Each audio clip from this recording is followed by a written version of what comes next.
mean, maybe a few problems that I might want to try, but I'll start with your questions or your request, whichever specific problem you want me to solve or explain. I can start with those. Jeffrey, I know you had a question. So this is more like a general question on power series. So whenever I would, I know that when you take the derivative of power series, you raise the starting point by one because A naught gets differentiated out. But whenever I look at like a lot of practice problems online, even when they differentiate it, they'll have n starting at 0 for Right. both. So we saw two variants of it. One is the power series method in section 5.1, where you start with the assumption that y is of the form am x power m and m runs from 0 to infinity. We use this method primarily for equations that are of the form y double prime plus b of x y prime plus c of x times y equal to say f of x or something. And the examples we saw, we even made it even simpler. We did y double prime plus b naught y prime plus c naught equal to 0, like homogeneous equation with constant coefficient. Herein, if you differentiate, this is literally a short form for writing a naught plus a1x plus a2x squared and so on up to infinity. So when you differentiate, obviously you are going to lose terms each time you differentiate. That's why the shifting of index is needed. Okay, so if you write y prime, that would be m equals 1 to infinity m a m x power m minus 1, which you can shift again and write m equals 0 to infinity m plus 1 a m plus 1 xm. Right?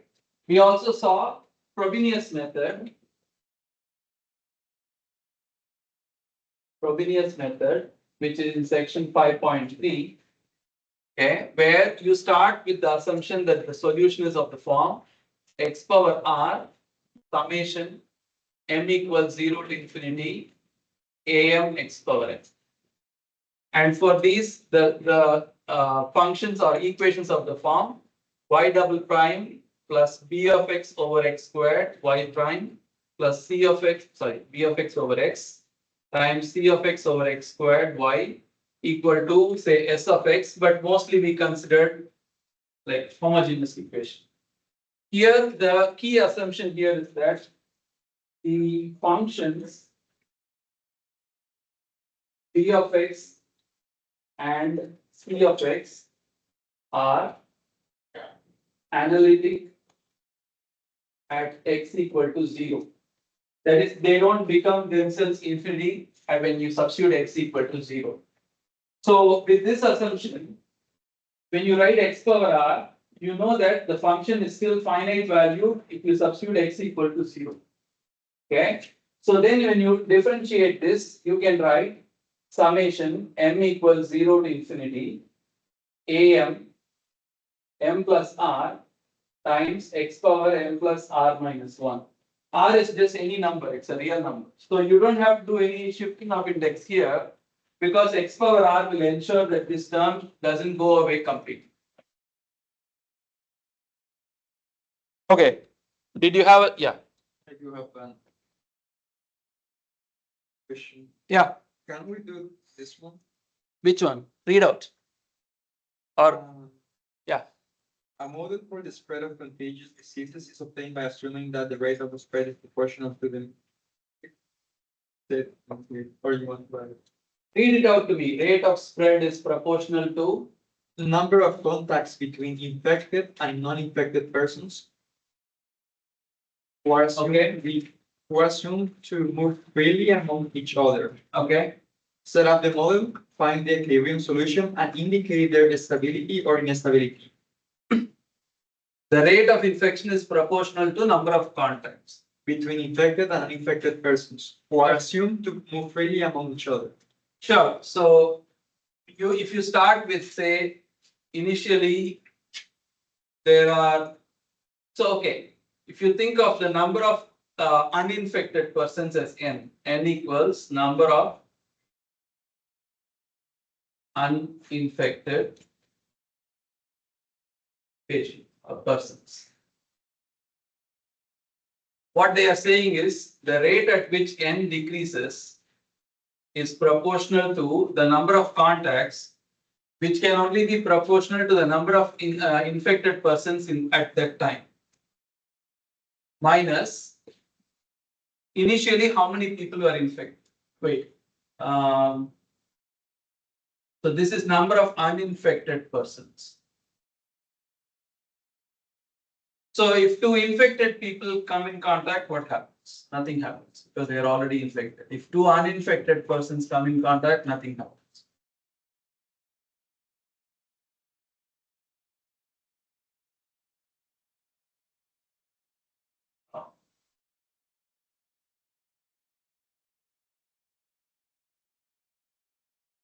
Yeah, we'll say it is definitely proportional to the number of uninfected persons. So you can write dn over dt is a minus km, which would imply the number of uninfected persons would decrease exponentially over time. Minus k2.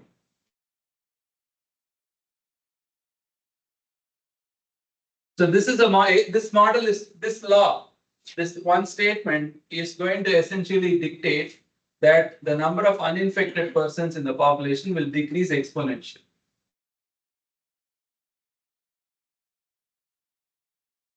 Does that answer your question?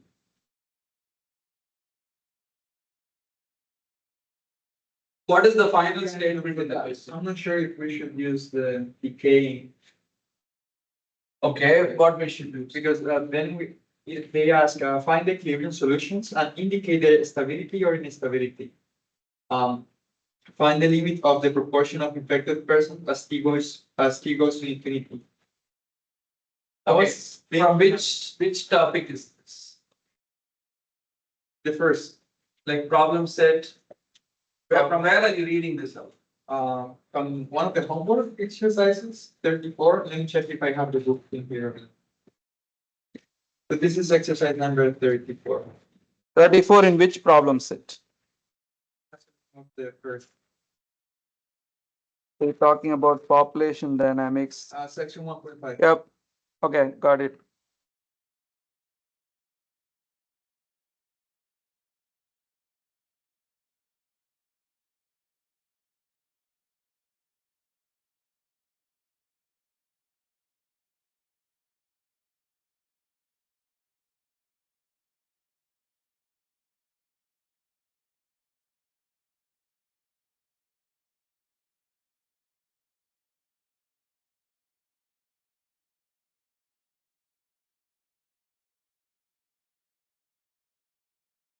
I don't know if we did simultaneous equations because it talks about modeling or tracking the number of infected persons as well as uninfected persons. I don't think we did that type of problems. We did one variable equations.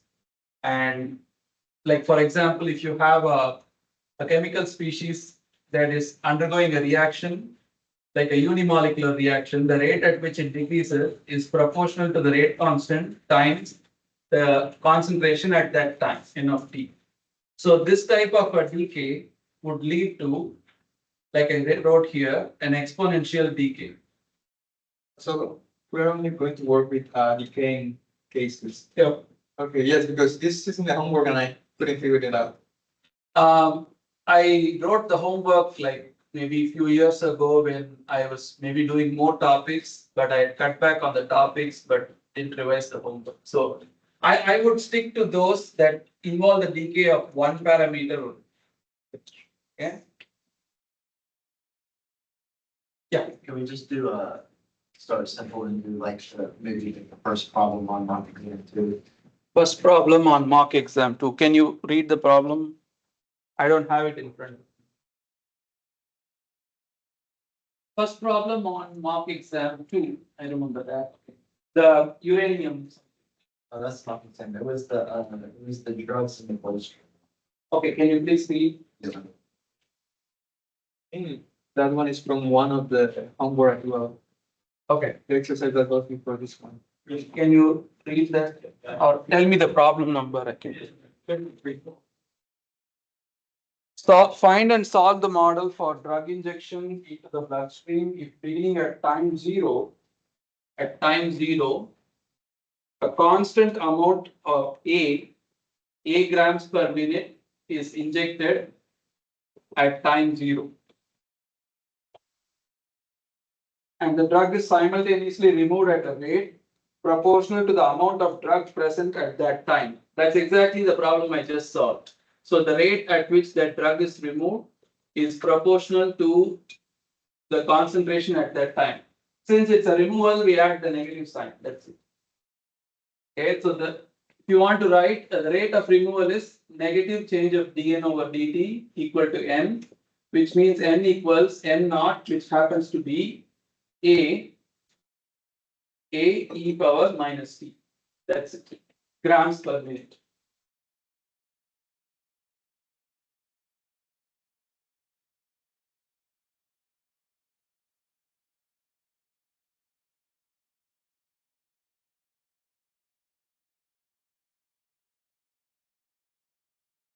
Next time if I teach this course, I'm just not going to do this topic at all because you guys are getting caught in the most unimportant topic of this course. If I after this course, if I want you to walk out with some methods of ODE solutions, it would be Bessel functions or Fourier series and stuff like those, not get caught in this. All right. Yeah.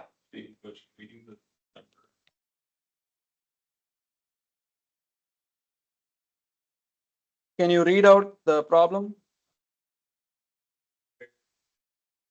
Y plus x y prime plus the sum of x squared minus nu squared times y is equal to 0. Okay. And nu is given or not given? That's 2/7. Right. So this is the problem I mentioned also in class on Wednesday, I think. So nu is 2/7. So obviously you can set up the initial equation like we did in the derivation, and you will find out that the solution to the initial equation is plus minus nu or plus minus 2/7.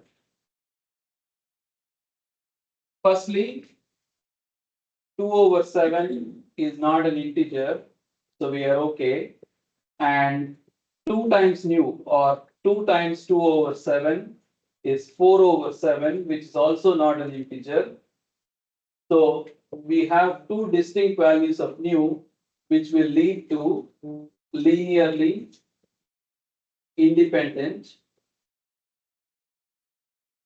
basis functions.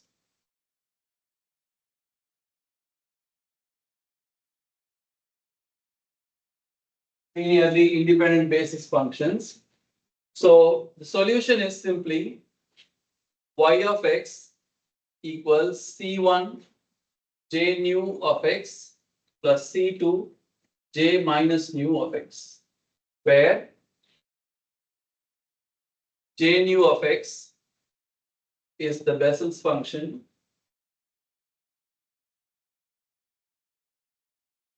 of the first kind. That's it. Of course, nu is 2/7. Unless I give you from some boundary conditions, you can't evaluate C1 and C2, which I might still make you. Suppose, for example, we say dy over dx at x equal to 0 is 0, and we say y at x equal to 0 or y at x equal to 1 is equal to 1. Like if we give additional boundary conditions, you can use it to evaluate the constants C1 and C2.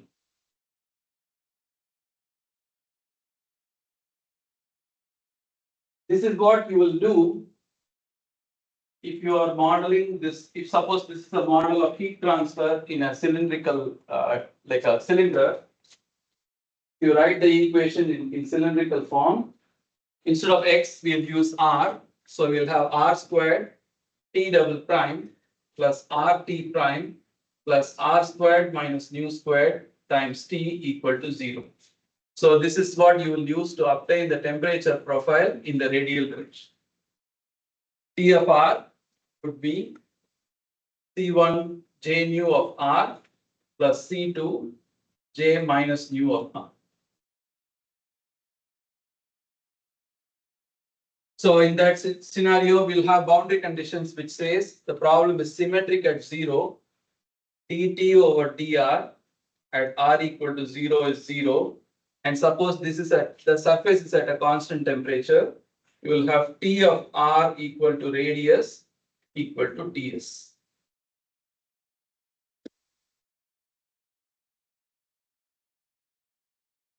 We'll see this in module 4. Shouldn't we find C1 and C2?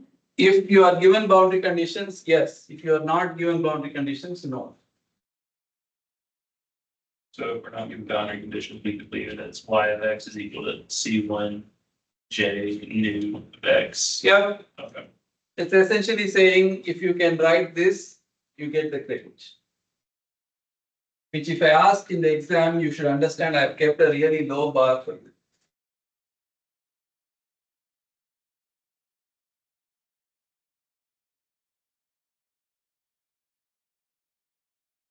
Yeah, In the second mock exam, one of the exercises is asking for power series with non-homogeneous. So can I just first solve as an homogeneous and then look for another equation for the particular solution? Or is there another way to solve everything together? Can you with read out the power problem? series? It's just the equation, Just read it out. second derivative of y plus a 5 first derivative plus 4y equals to 10, implying exponential minus 3x. Okay. You are supposed to look for a power series solution and write down the steps of it. That's what I'm going to evaluate you for. If you know another way to get at the answer, which you do, you can have the answer ready in front of you and use it to guide your thinking. But you can't mix that method with the power series method and give me like half of what I asked. You'll get half of the credits, not even half of the credit. You will get very small portion of the credits. Should be clever, but not too clever.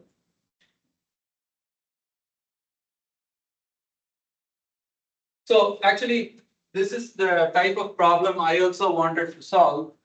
I wanted to do this as well as we can do the power series. Okay, so maybe we can do this exercise.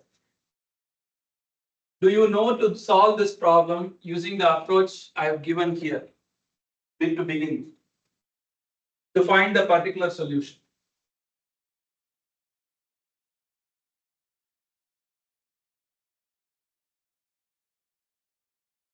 If I just say if I give this problem and solve and find the general solution of this form where H is the solution to the homogeneous part and P is the particular solution, do you or do you not feel like you can do this? In class, we only did with homogeneous.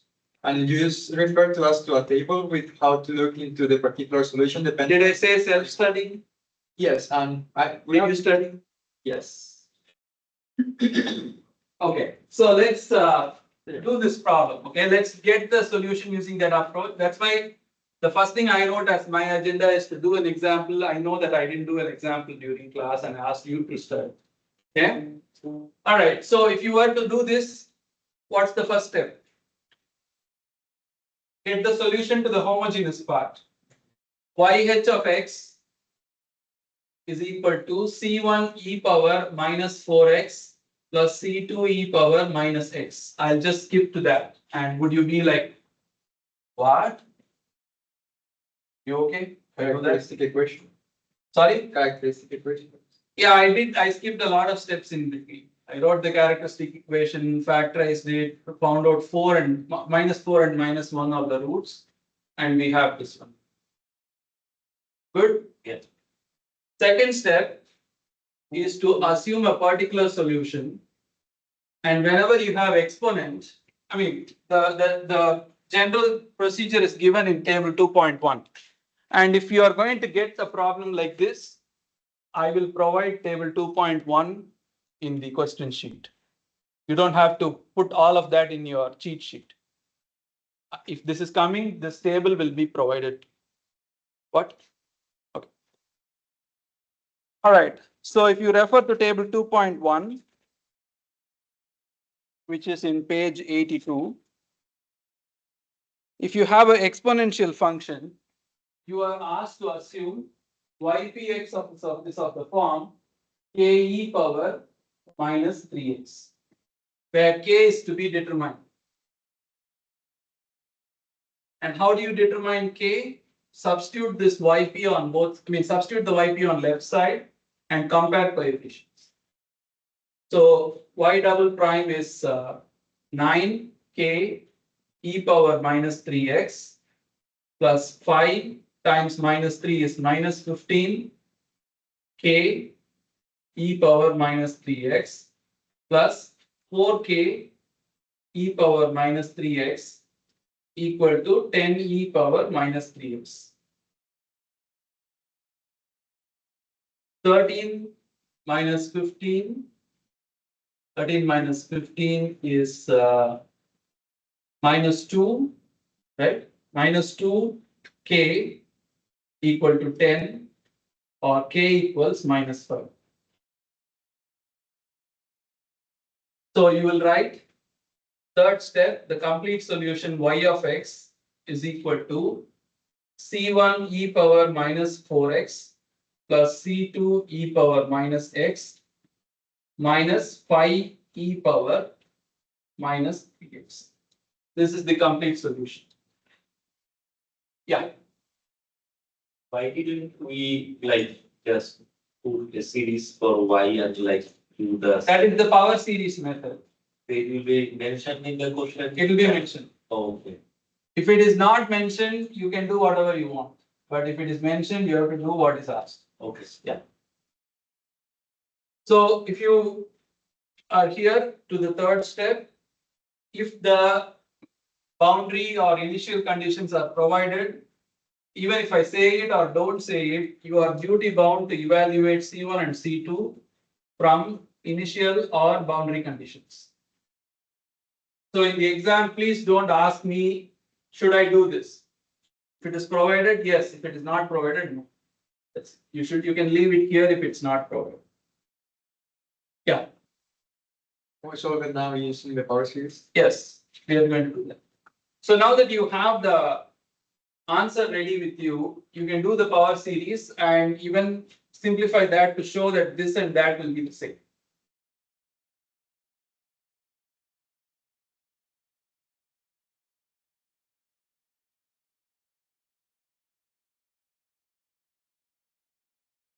So to start with, if the question in your head is, should I assume a power series or should I use a Frobenius series with the x power r multiplied? If you don't have any functions here, the answer is usually power series is fine.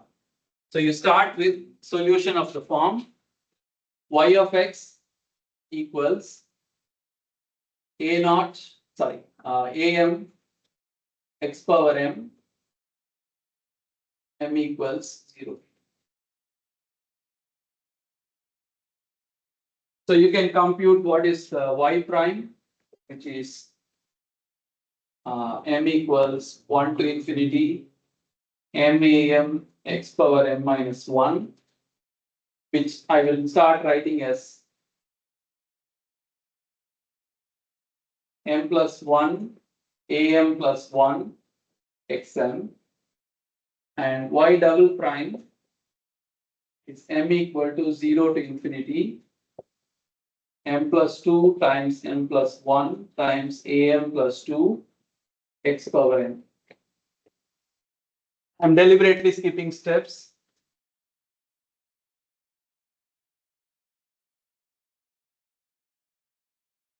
Yeah. So let's substitute back there.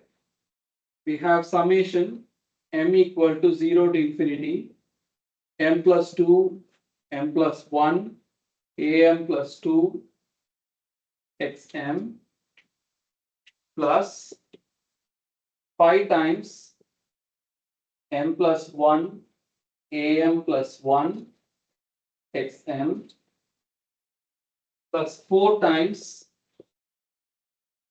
m equal to 0 to infinity am xm, and that is equal to 10 e power minus 3x.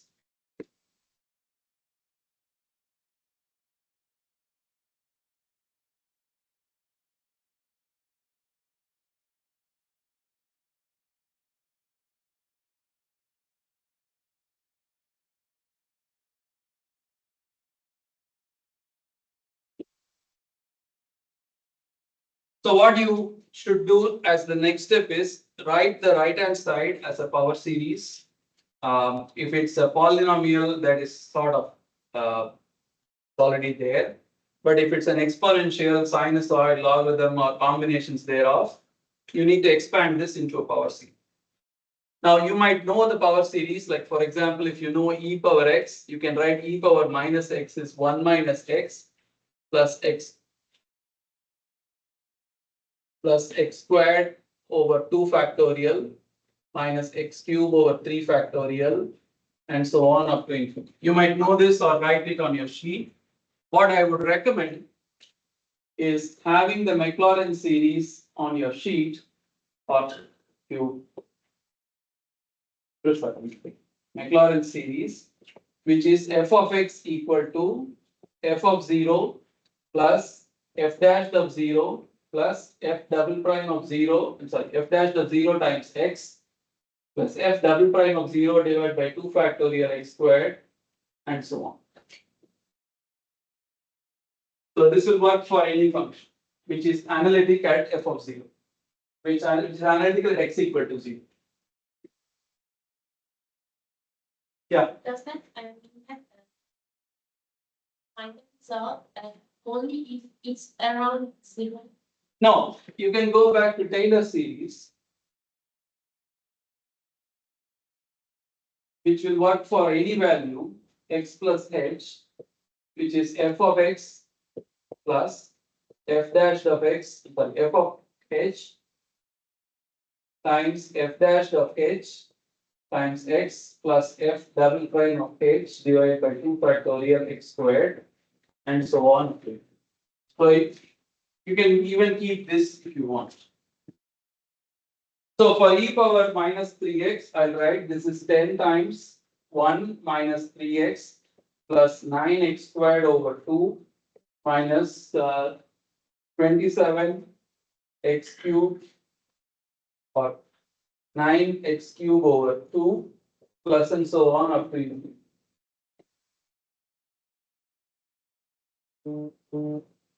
What will be the nth term in this? Just for when we do comparison, we'll need it. That will be minus 3x power m divided by m factorial, or the coefficient is minus 1 power m, 3 power m, x power m divided by m factorial.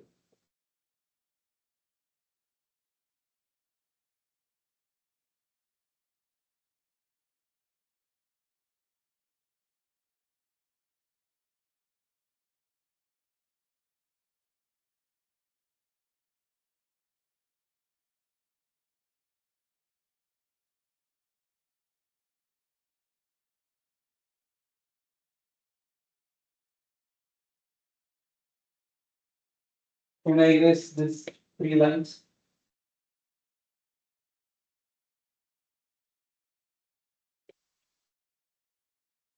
Okay, so I have I can group up the coefficients of x power m, coefficients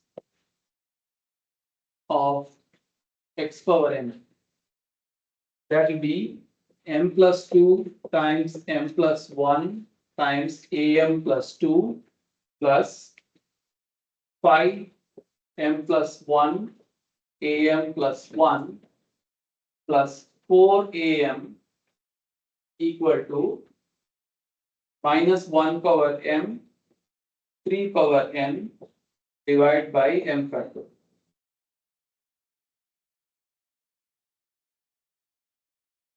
or I want to add equating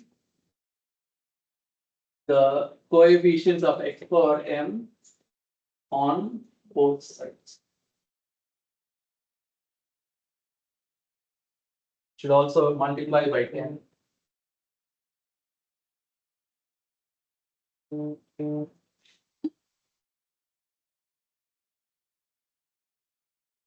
So I'll start with m equals 0. Okay. If I start with m equals 0, what do I get? I get 2a2 plus 5a1 plus 4a0 equal to 10.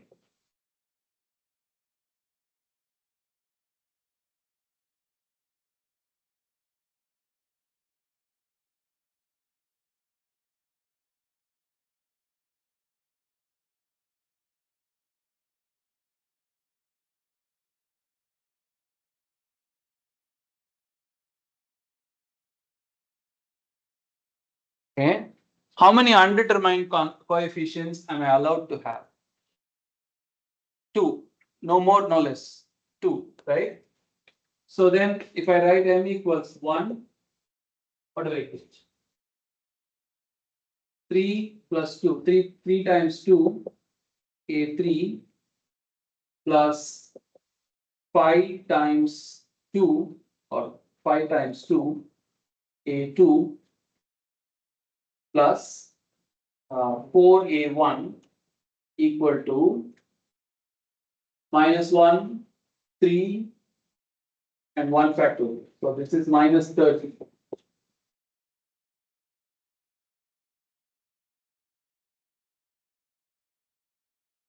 You can do this for m equals 2, 3 and so on. You will be keep getting a4, a3, a2, a5, a4, a3 and so on and so forth. What do you do next?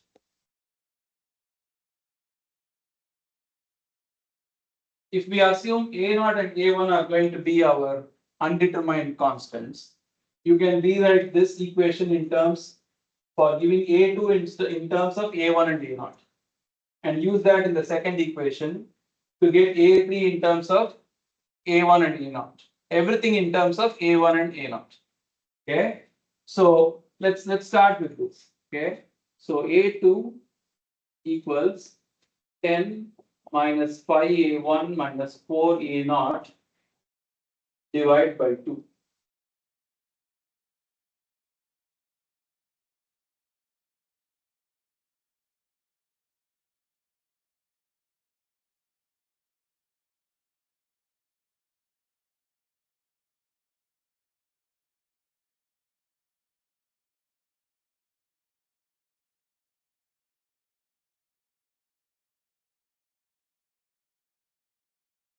Okay.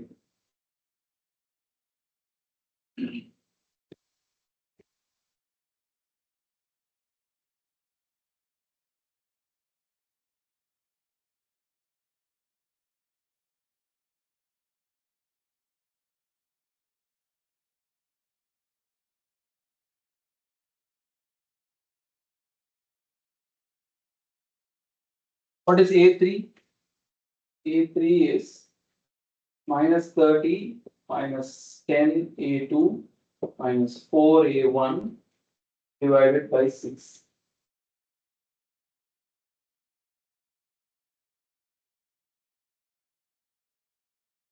So when you are trying to obtain the solution in this form using power series method, it won't be readily obvious that you can group all these terms and make them into the exponential or the e power minus 4x and so on. So what I would suggest is write out the first 3 or 4 coefficients.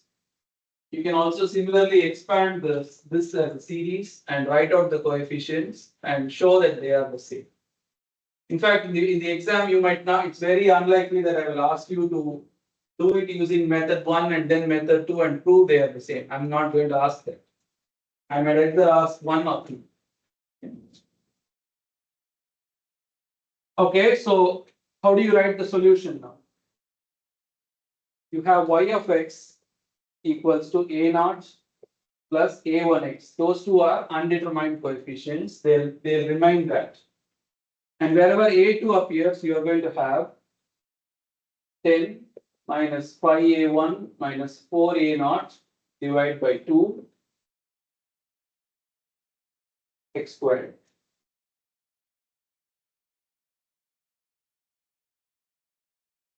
Plus minus 30 minus 10A2 minus 4A1 divided by 6. Instead of doing that, let me go one step before and get rid of this A2 from A3.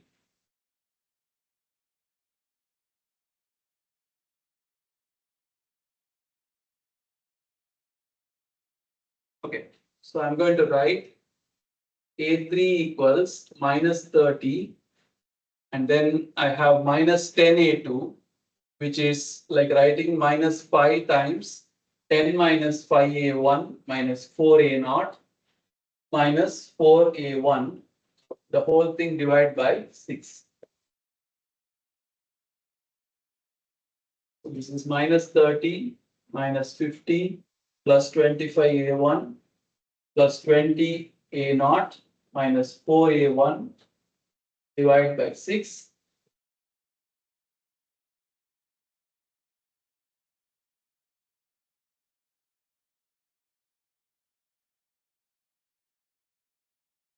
It's not looking pretty, okay? But the hard work is to write the third term minus 80 plus 21A1 minus plus 20A naught divided by 6 times x cubed plus and so on up to infinity. The next step is very simple.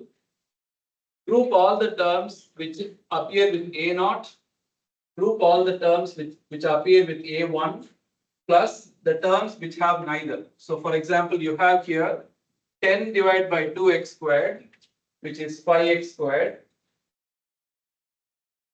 minus 80 divided by 6x cubed, and so on. So you have three summations, those which are multiplied by A naught, A1, and then neither. So this is the power series solution to the same equation. Only thing is you will have to do some manipulation to group them and eventually bring it to this form. Okay. It's even simpler. That is, if you are doing this in research or something, you can try substituting specific values of x and prove that y of 4 is the same value from both functions to prove that they are really the same. So you said for A0, A1, take all the terms that have those as coefficient and put them in there. Yeah. Just group it up again. Yeah, that will be 1. And then from here I'll have minus 2x squared plus and so on.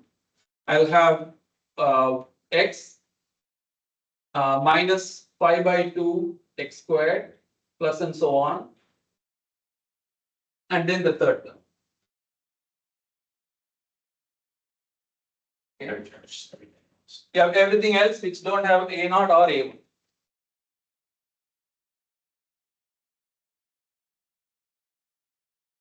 Okay.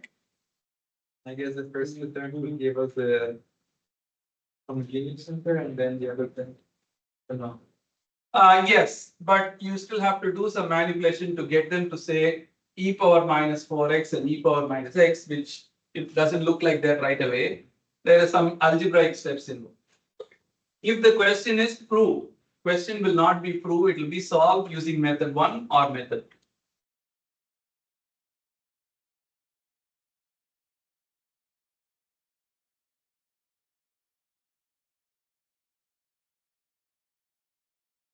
We'll have 50 minutes. Any other? Yeah.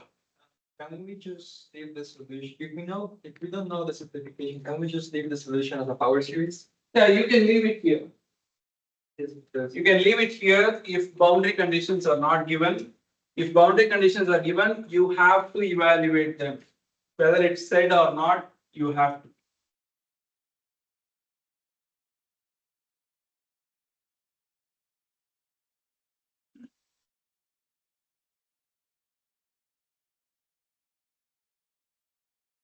this problem ain't very different, especially if you are doing this homogeneous and particular integral. The only difference would be you have a sine function there. So the homogeneous solution is very simple.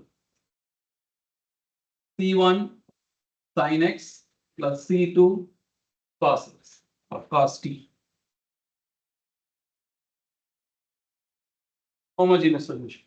Particular solution, assume this is of the form A sin omega t plus B cos omega t and solve for A and B. Solve for A and B, which would be A omega squared. Sorry. A omega squared minus sin omega t plus I have B, which is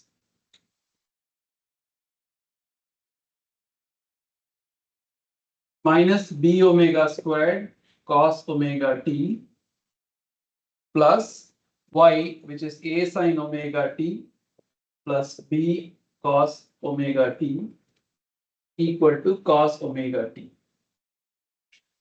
So group them as sin omega t times minus A omega squared plus A plus cos omega t times minus B omega squared plus B equal to cos omega t. So you should get minus B omega squared plus B equal to 1 and minus A omega squared plus A equal to 0. Assuming omega squared itself is non-zero. So B is 1 over 1 minus omega squared and A is 0.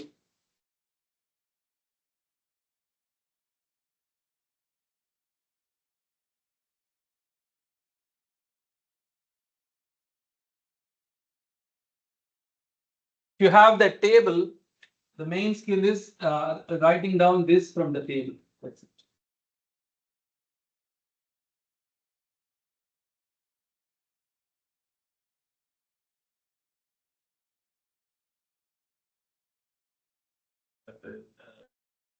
Exam 2, Can you read out? sure. 3t times 1 plus t, second derivative of y plus t y prime minus y is equal to 0.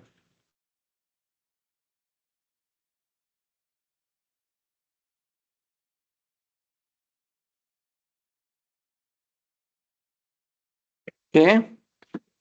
So this is let's say a time dependent problem. So you want to start with assuming y is of the form t power r summation m equals 0 to infinity am t power n. Are there initial conditions given? No. Okay.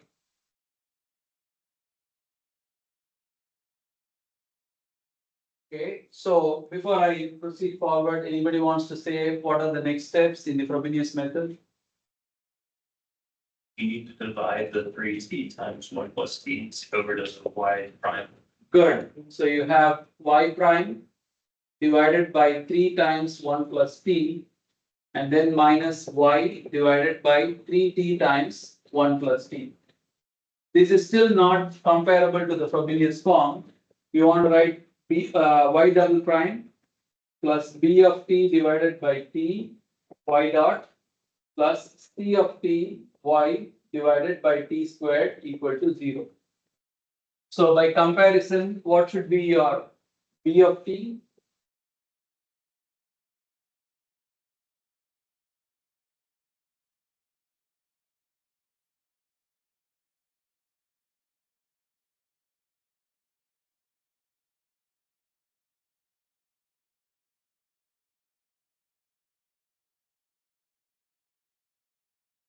Would you agree?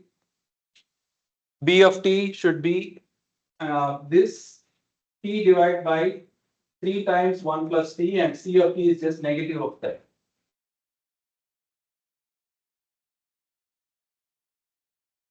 Is that correct?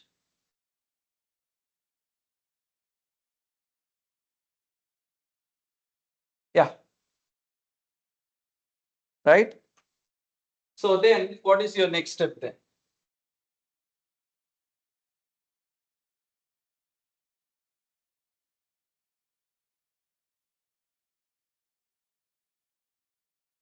What is our next step? Sorry? You need to figure out what are B naught and C naught, for which you need to write this as a power series. Okay? How do you write this as a power series? You know Maclaurin series, so you can in principle write anything, but it's one of the famous series to remember. 1 minus x power minus 1 is 1 plus x squared plus x cube and so on. So 1 plus t or 1 plus x power minus 1 would be 1 minus x plus x squared minus x cube plus and so on.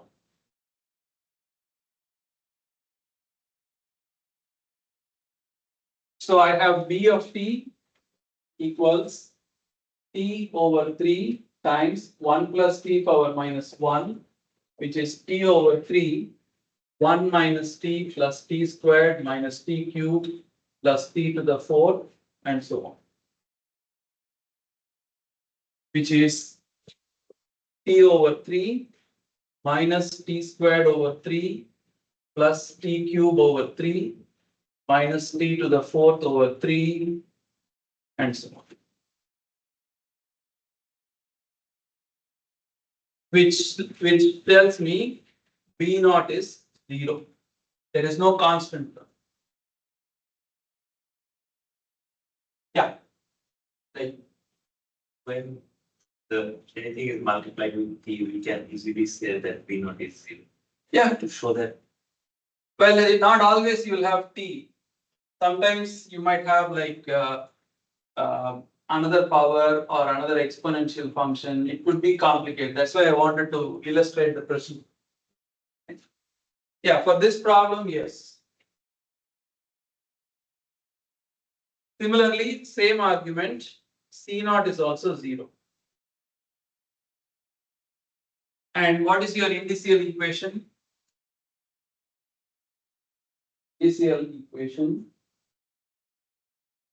is R times R minus 1 plus B naught R plus C naught is 0. Or in other words, we get R equal to 0, 1. Yikes.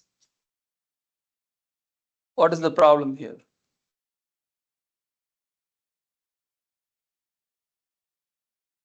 That they differ by an integer. If you get two distinct values, say R1, R2, which are not integers but don't differ by an integer, you are golden. Solution is very easy to write. Let me recap that a little bit. This is the same thing we saw in Bessel functions. Remember, when you have the initial equation R minus 1 plus B naught R plus C naught is 0. If R equal to R1, R2, R1, R2 are not integers and they do not differ by an integer either. In that case, the solution is y of x equals x power R1 times C1 or C1 plus C2 times x power R2. Or if you don't want to use 1 and 2 here again, I'll say A and B. This is the easiest case always.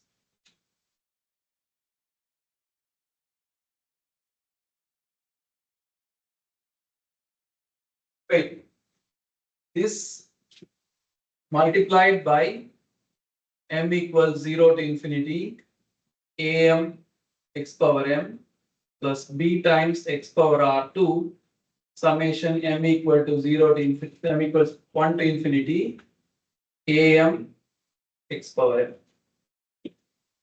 Am you have to figure out from the function, from the comparing coefficients. If R1 equal to R2, they are equal roots, you can write one of the solutions to be this. And the other has to be a logarithm multiplied with this. Okay, so I don't remember it off the top. I'll tell you the table and page number.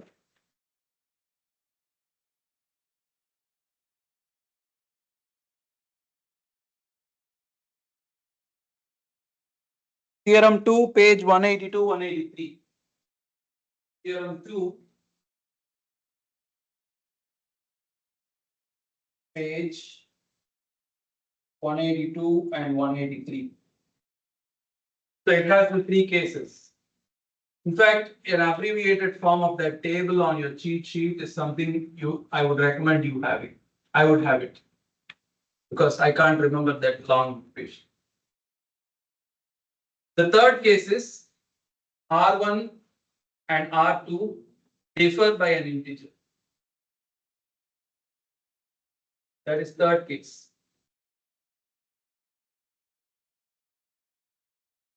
So that is where we are.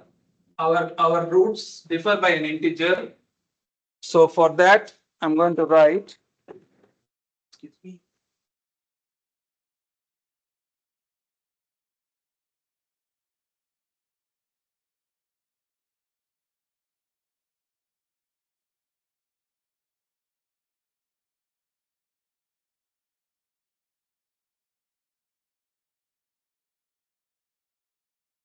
So for our case, the root is y1 of x is x power r1 times a naught plus a1x plus a2x squared plus and so on up to infinity. Y2 of x is k y1 of x times logarithm of x plus x power r2 a naught plus a1x plus a2x squared plus and so on.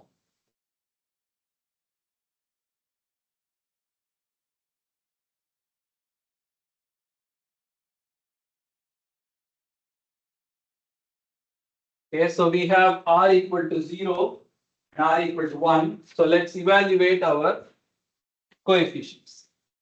So y1 of x in our case is a naught plus a1x plus a2x squared. Sorry, in terms of time.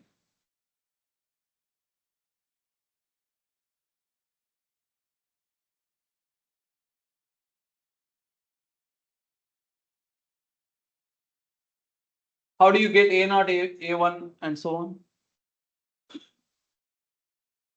I mean, you can get all but two of them. For the last two, you need boundary conditions. So we can go back here and try to reduce this into a recurrence formula by substituting for the solution. So I have 3t times 1 plus t multiplied by y double dot, which will be 2a2 plus wait.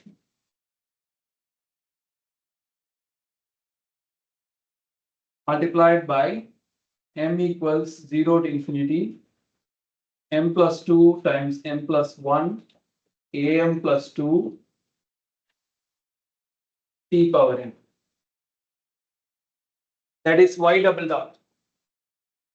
And then for y dot, I have t times m equals 0 to infinity m plus 1 am plus 1 t power m, then minus m equals 0 to infinity am t power m equal to 0.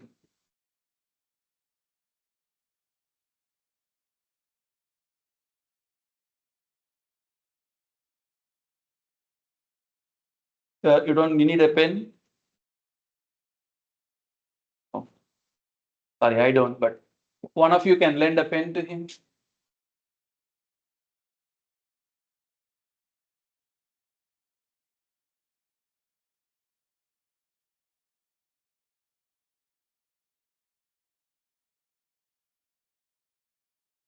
Are we good so far? Yeah.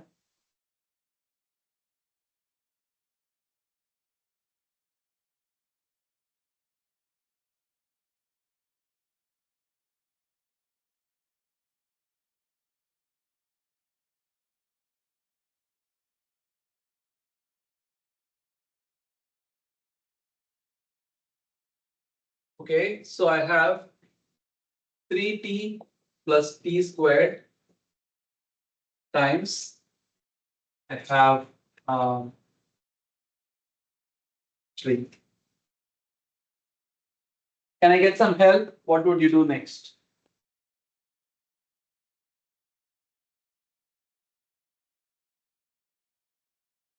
You can do it two ways. Some people start with comparing the writing down the expression for a x power m or the coefficient of x power m. You can also start with doing it from m equal to 0. So if you say comparing coefficients of x power m on both sides, with this statement never goes false, right? So we can write m equal to 0.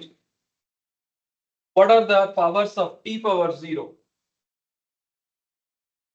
You have 3t here, 3t here, so t power 0 never occurs, right?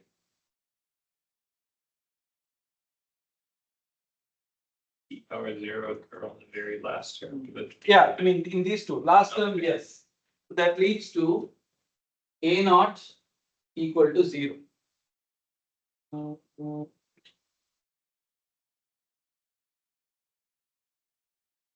And then what about t power 1, m equals 1?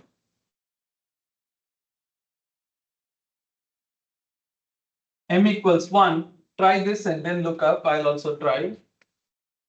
So I have 3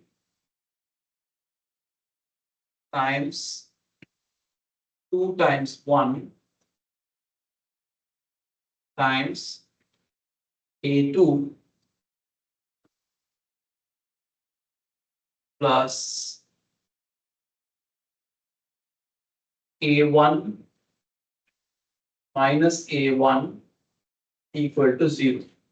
Do you get this?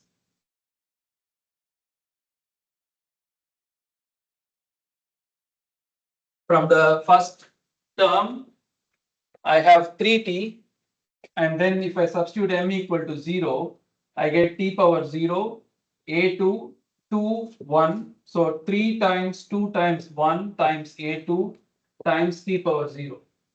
So that is second term, again I substitute m equal to 0, 1 times a1, and then third term m equals 1 minus a1, which also implies a2 is 0.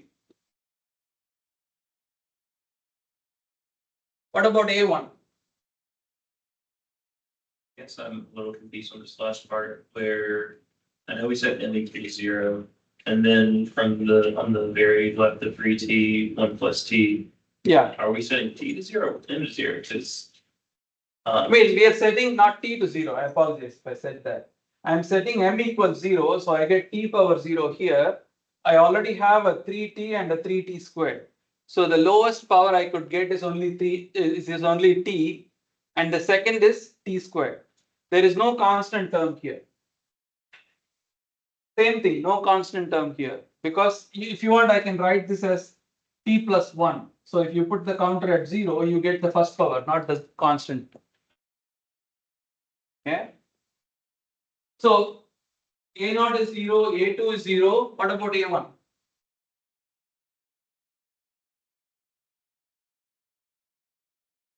M equals 2.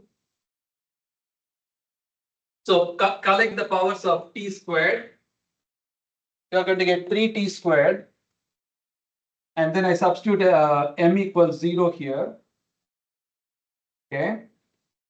Okay, actually I have 3t and I substitute m equals 1. So I have 3 multiplied by m equals 1, which is another 3 times 2 times a3 and then 3t squared, for which I substitute m equals 0. So I have 3 times 2 times 1 times a2.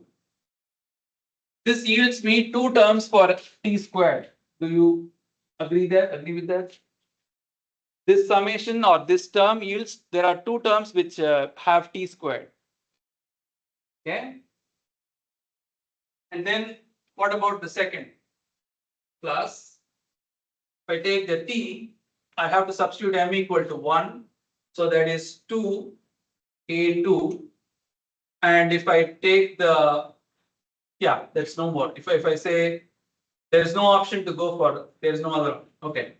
So then minus a2 equal to 0. You can see where this exercise might be heading.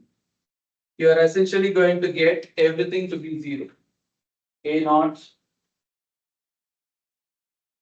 Wait, A naught cannot be 0. Let's check our t power 0 calculation.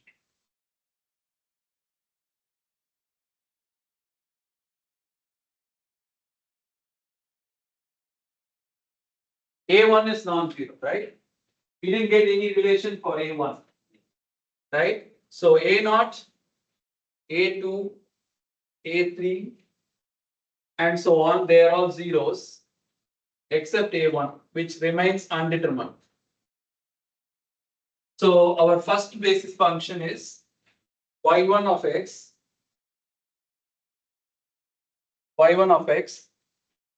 with r equal to 0, and the A1 alone is non-zero, which will make it A1 times t.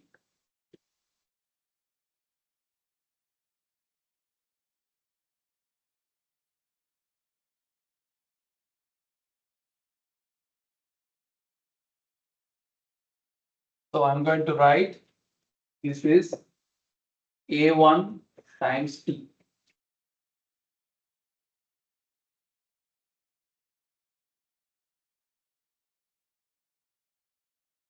Just to be sure, let's do m equals 3 and make sure we don't oversimplify this. If I do m equals 3, what do we get? We are collecting powers of cubes. 3t, I need another t squared. So m equals 2. So 3 times 4 times 3. 3 times 4 times 3, a4, plus I need to substitute t equals 2. That will make it 3a3. And then I am substituting 3a3. No, 3a2. I need to substitute in this, I have to substitute m equals 2. Yeah, 3a. Correct. And then minus a3 equal to 0, which will again lead to a4 equal to 0. So we are okay. So except a1, everything else is 0. Okay. So now, what about this second basis function, which we have almost evaded, never did a problem in which we did the second basis function. So what happens there? Y2 of t is k times y1, which is a1 times t, and then logarithm of t plus x power r2. R2 in our case is 1. Like we got r equals 0, 1. So this is t multiplied by a naught plus a1t plus a2t squared plus and so on up to infinity.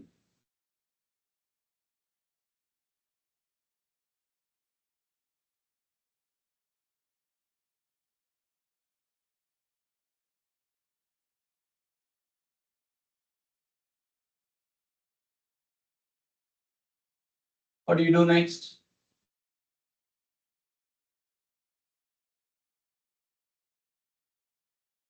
and the log t. Find the log t.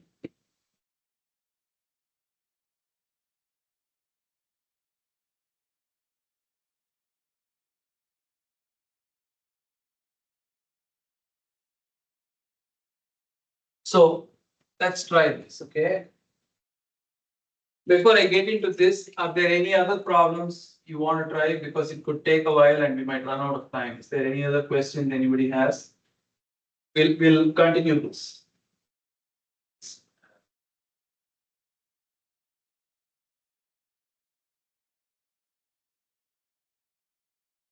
Okay. Yeah. If we like just take the derivative, the long t, e just goes on the first term. We don't need to explain it. If you take derivative, you have t ln t. Yes. How does that go away? Oh, no, yes. What were you saying? You cannot expand loyalty because it's not handling only or single. Right. No, I wasn't going to expand. What I was planning to do is if we substitute it back here, what will happen? This part is easy to deal with, but what happens to this part?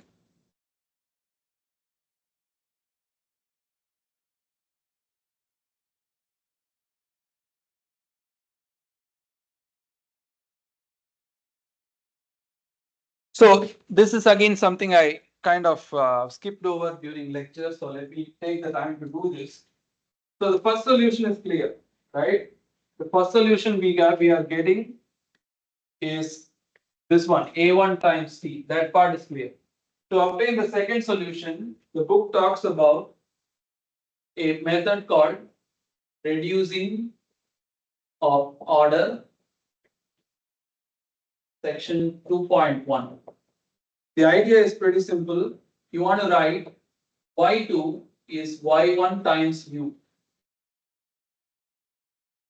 where u is the function to be determined. Y2 is y1 times u, which will make it a1 t times u of t.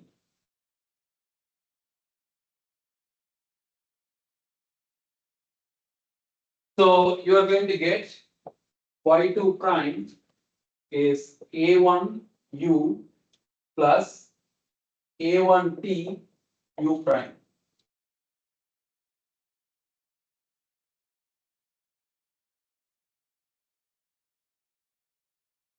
A1 t u prime. And y2 double prime is a1 u prime plus a1 u prime plus a1 t u double prime. Or I'll write it 2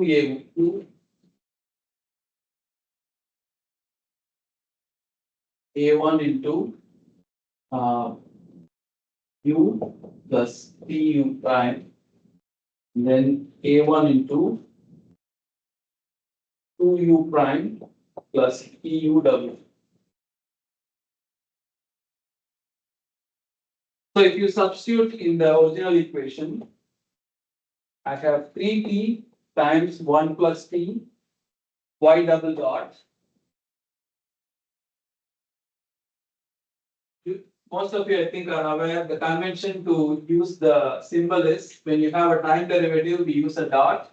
When you have a spatial derivative, we use dash. Y2 double prime is 2u prime plus tu double prime plus ty dot, which is t u plus tu prime minus y, which is tu equal to 0.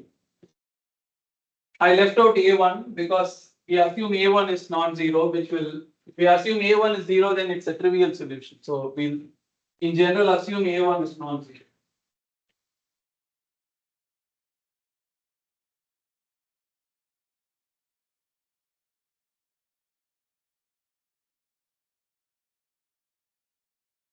So can we simplify this a little bit? So you have 3t plus 3t squared 2u prime plus tu double prime plus I have tu, I have t squared u prime minus tu equal to 0. So one tu goes away. It's good.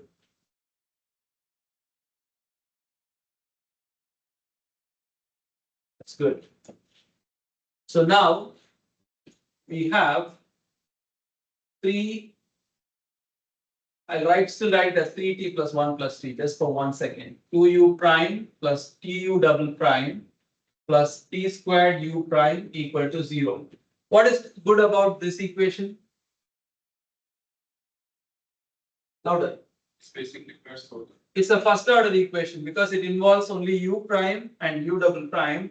You can say call u prime equal to say w, which will make u double prime equals w prime u dot.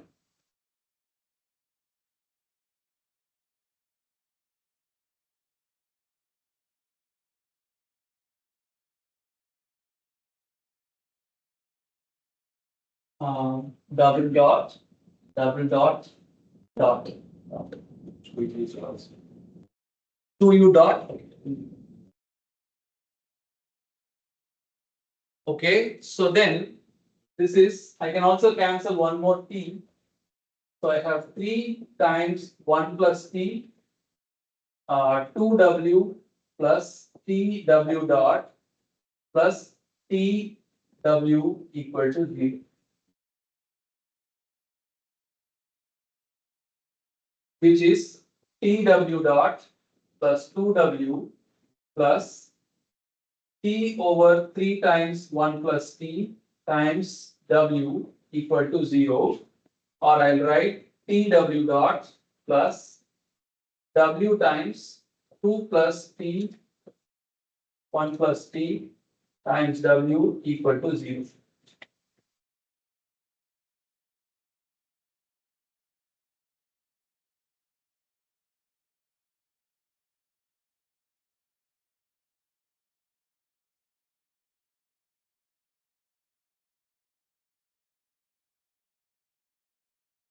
Okay, getting somewhere. W dot divided by w plus 1 over t, or I'll write 2 over t plus 1 over 3 times 1 plus t equal to 0.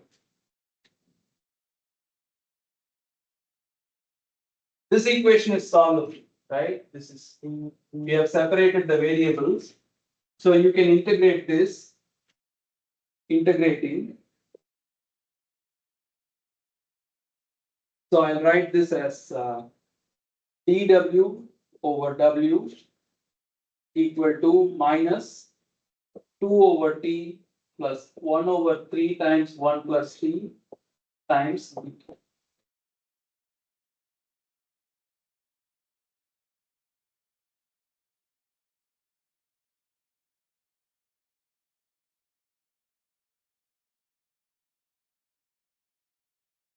this is logarithm of w equal to negative 2 logarithm of time plus or minus 1 over 3 logarithm of 1 plus time.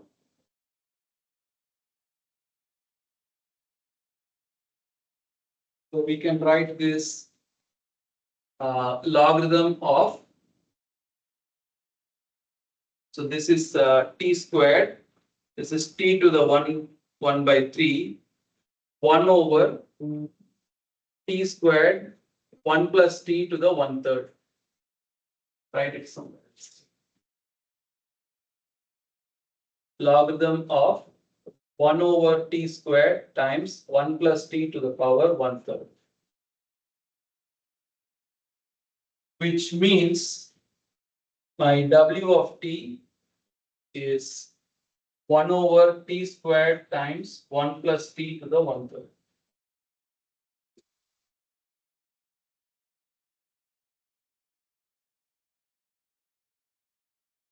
What is w of t? U dot.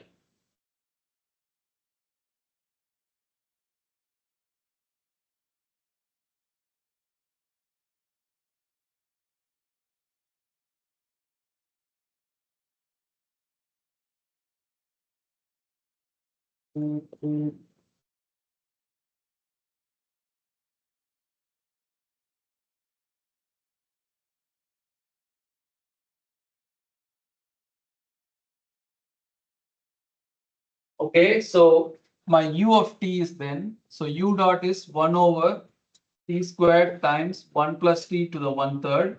So what will be my u?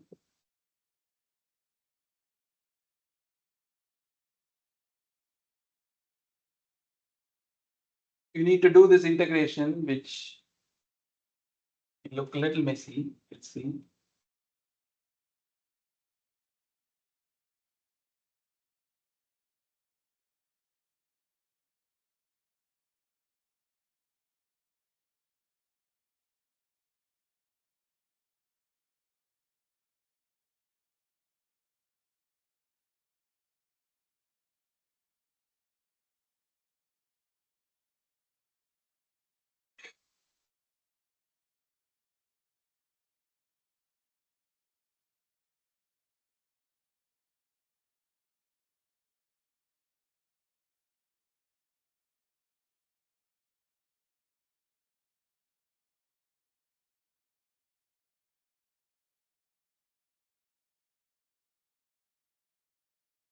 It's a messy integral, that much I can say. So this is, if I do a substitution, I'm going to get 1 over z cube minus 1 the whole square times z multiplied by 3z squared dz. So this is,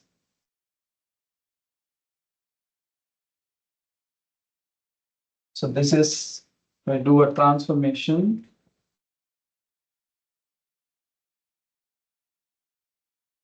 we can do this integral, okay? It's just going to take a while. So if I say u of t, this is going to be dt over t squared times 1 plus t to the 1/3.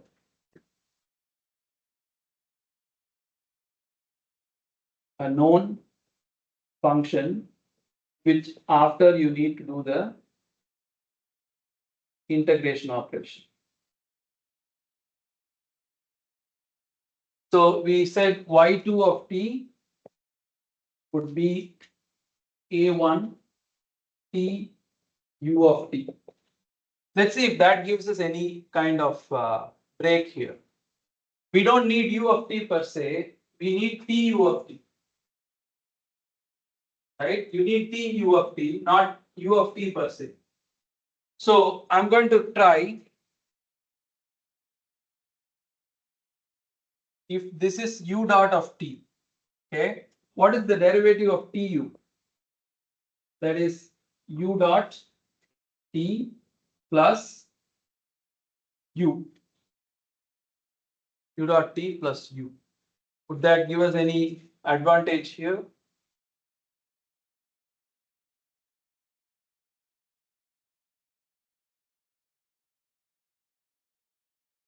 Nah, not necessarily. Okay, so our y1 of t was a1t and y2 of t is a1t u of t.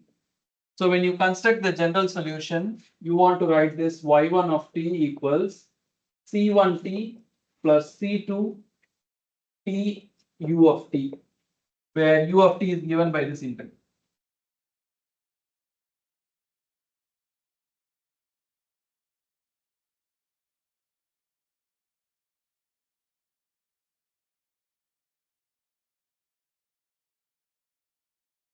Let me just try if we can do this integral, okay? So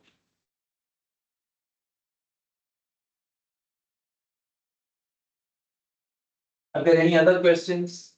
Because if there's another problem you want me to try, I don't want to go into doing this. No? So C plus T equals EQ we make dt equals 3d squared dv. And t squared would be c cube minus 1 the whole square. So this will be integral 3z dz divided by c cube minus 1 whole square. Anyone knows how to do this type of an integral? What is z cube minus 1? C minus 1, c squared plus 1 plus 1. A squared plus ab plus b plus b squared. So you will have to split this into partial fractions and then integrate to obtain the function in terms of z and then in terms of t. I agree it requires integration that you may not have recently used, but it's doable. Okay, given some time we can do it. If it comes to the exam at such a point, what I would do is that if you reach here, I would provide you this integral, like hint or note, this integral equal to the function. So that from here you can skip ahead to this step.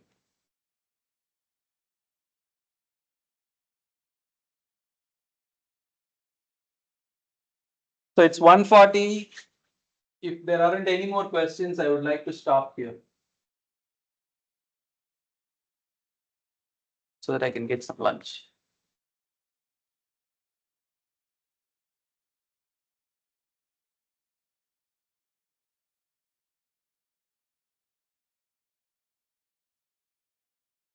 Are we good? Any questions? Last questions?